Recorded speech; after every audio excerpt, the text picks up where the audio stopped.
नमस्कार विद्यार्थी मित्रांनो, आजच्या व्हिडिओमध्ये मिशन स्कॉलरशिप इयत्ता 4थी गणित 2025-26साठी काही महत्त्वाचे प्रश्न की जे शिष्यवृत्तीसाठी निश्चितच उपयुक्त ठरतील असे प्रश्न आपण पाहणार आहोत। काही प्रश्न आपण पाहिलेले आहेत। आंतरराष्ट्रीय व देवनागरी संख्याचिन्हे या सदरातील आपण प्रश्न पाहत आहोत। पुढील संख्या चिन्हात लिहा।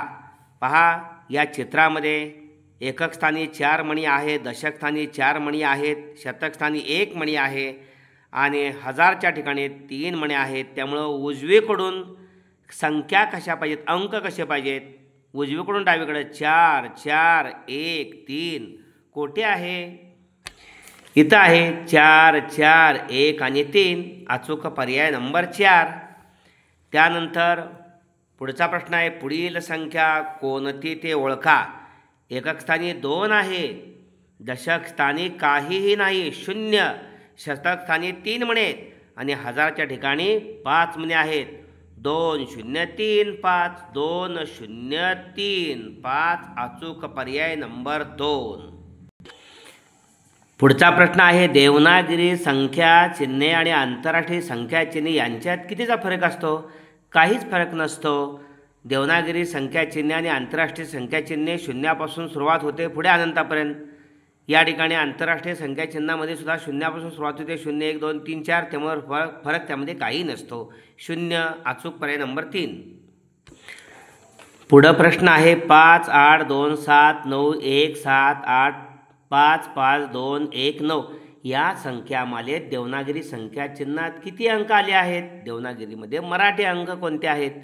इथं 8 1 आहे, 2 आहे 2, या ठिकाणी 7 आहे 3, 5 मराठीमध्ये 4 आणि 1 मराठीमध्ये 5, अचूक पर्याय नंबर 3।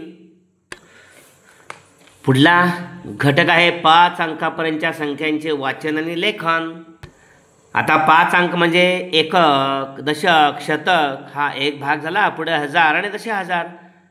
एकक, दशक, शतक, हजार, दशहजार असे 5 अंक असतात। ओके,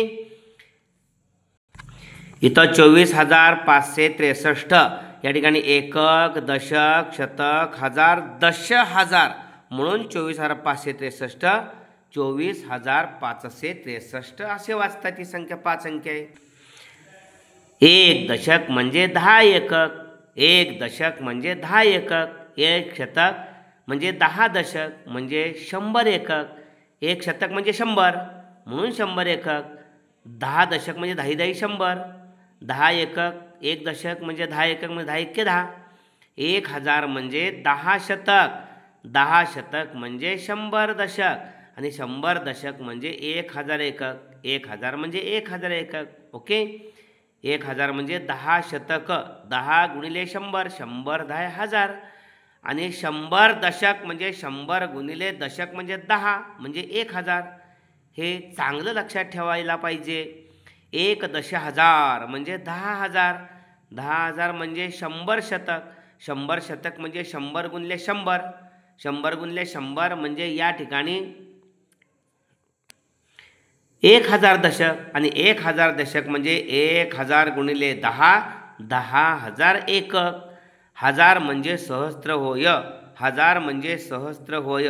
ओके, आपण काय पाहिलं पुन्हा एकदा पहा। एक दशक म्हणजे 10 एकक, एक दशक म्हणजे 10 एकक, एक शतक म्हणजे 10 दशक आणि हे दशक म्हणजे 10 एकक म्हणून 10 दशक म्हणजे 10 गुणिले 10, 10 10 100। ओके, 10 गुणिले 10 म्हणजे 100 एकक।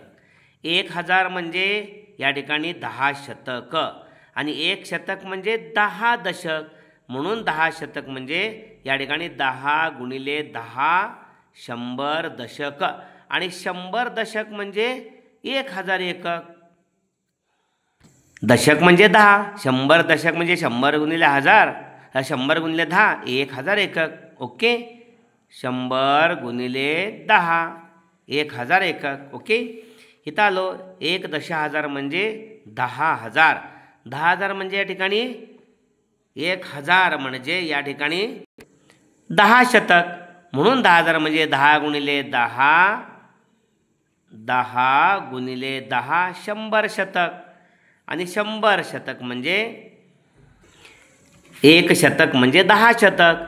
आणि म्हणून 100 शतक 1 शतक म्हणजे 10 दशक. म्हणून या ठिकाणी 100 गुणिले 10 1000 दशक. ओके.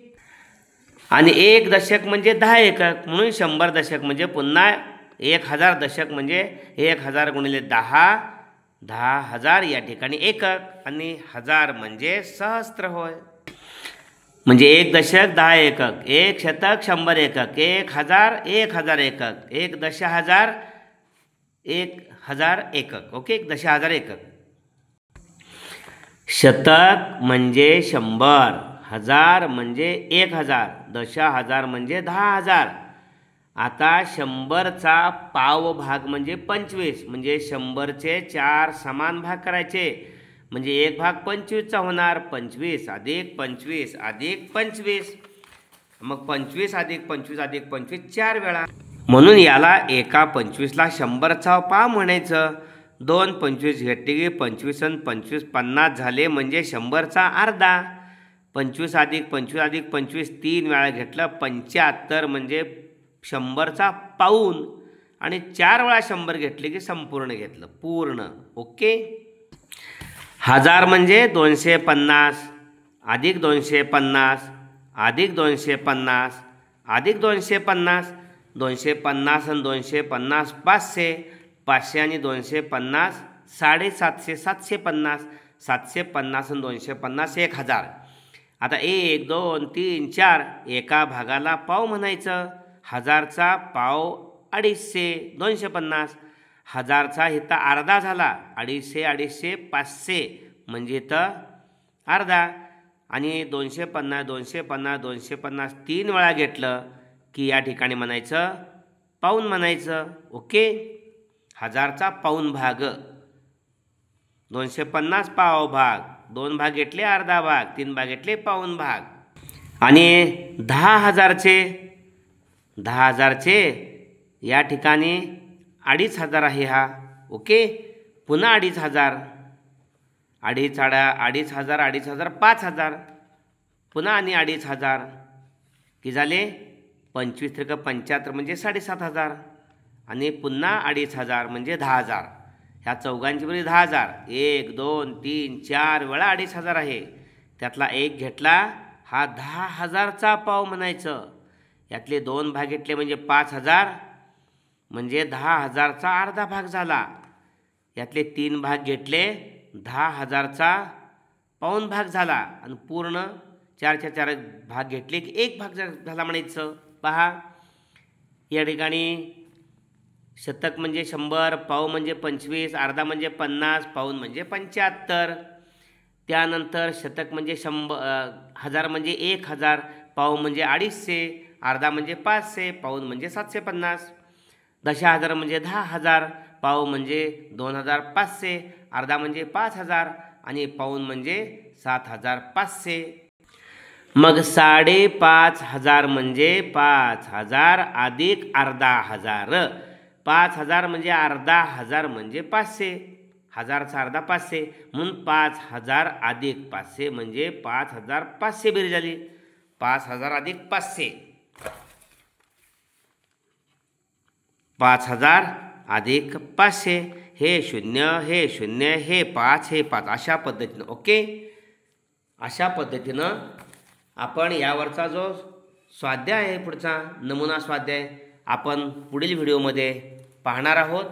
एवढा भाग आपण नियमानं अभ्यासला तर नक्की आपल्याला गणिताची शिष्यवृत्ती परीक्षा पैकीच्या पैकी मार्क्स पाडण्यासाठी सोपी जाणार, यात कोणतीच शंका नाही. हा व्हिडिओ आपण स्वतः लाईक करा आणि आपल्या सर्व चौथीतल्या विद्यार्थ्यांच्यासाठी तो शेअर करा.